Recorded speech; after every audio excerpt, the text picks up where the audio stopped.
મારા સ્પીચની શરૂઆત એક શ્લોકથી કરવા માંગુ છું કે કૃષ્ણાય વાસુદેવાય હરેત પરમાત્મને પ્રણત કલેશાનાશાય ગોવિંદાય નમો નમ.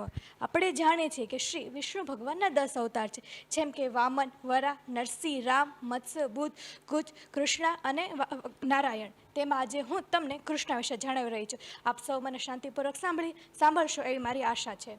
કૃષ્ણની એક ડેફિનેશન છે કે કૃષ્ણની એક વ્યાખ્યા છે, જે છે કરિષ્યંતિ ઇતિ કૃષ્ણ, જેનો અર્થ છે જે લોકોના મન અને દિલને ખેંચી લે છે અથવા તો ચોરી લે છે.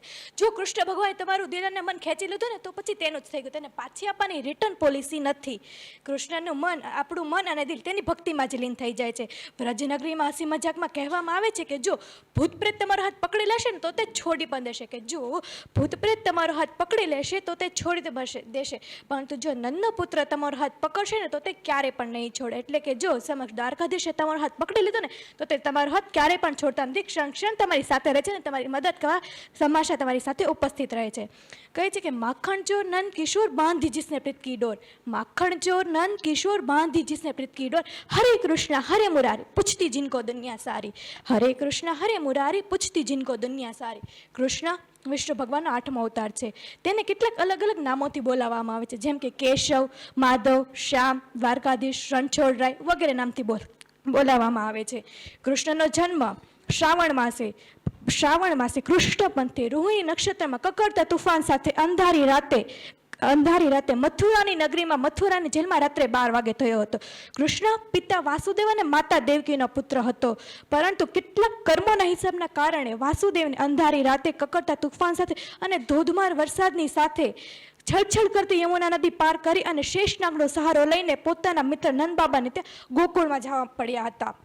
ગોકુળમાં તેમની પ્રેમિકા રાધાજી બન્યા. રાધાજી ભલે કૃષ્ણના ધર્મપત્ની ન બની શક્યા, પણ જ્યારે પૃથ્વી જગત પર કૃષ્ણનું નામ લેવામાં આવે છે ને ત્યારે રાધાજીનું નામ અવશ્ય લેવામાં આવે છે. કૃષ્ણએ આખા જગતને ધનુર્ધારી અર્જુનના સારથી બનીને આખા જગતને ભગવદ્ ગીતાનું જ્ઞાન શીખવ્યું હતું અને ધર્મની સ્થાપના કરી અને અધર્મનો નાશ કર્યો હતો.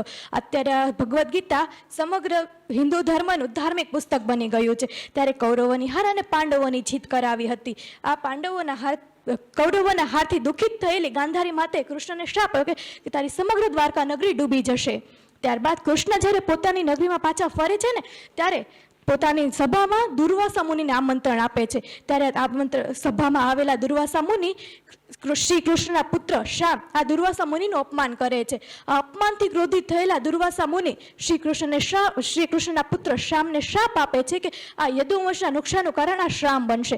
ત્યારે થોડાક દિવસો પછી જ્યારે યદુવંશના લોકો નશામાં થઈને યુદ્ધ કરતા હોય છે ત્યારે આ યદુવંશનો નાશ થઈ જાય છે અને ત્યાં જ યદુવંશનો નાશ થઈ જાય છે. જ્યારે કૃષ્ણ ઝાડ નીચે બેઠા હોય છે ને ત્યારે જરા નામનો એક શિકારી શ્રી કૃષ્ણના પગને હરણના પગ સમજીને એક તીર મારે છે અને આ તીરથી કૃષ્ણનું મૃત્યુ થાય છે અને ત્યારે આ બહાનું આપીને શ્રી કૃષ્ણ પર પોતાના પ્રાણ તાગી દે છે. અંતે હું એટલું જ કહીશ કે શંકરાચાર્યએ શ્રી કૃષ્ણ અને રાધાજીનું સૌથી પહેલું મંદિર બનાવ્યું હતું અને ત્યારથી જ કહેવાય છે કે રાધે બિન કૃષ્ણ આદિ, એટલે કે રાધાજી વગર કૃષ્ણાજી અધૂરા છે, કૃષ્ણાજી વગર રાધાજી અધૂરા છે. ગોकुल में जिसने किया निवास गोपियों के संग रचा इतिहास, गोकुल में जिसने किया निवास गोपियों के संग रचा इतिहास, यशोदा देव की जिनकी मैया ऐसे है कृष्ण कन्हैया, यशोदा देव की जिनकी मैया ऐसे है कृष्ण कन्हैया. राधे राधे. अस्तु.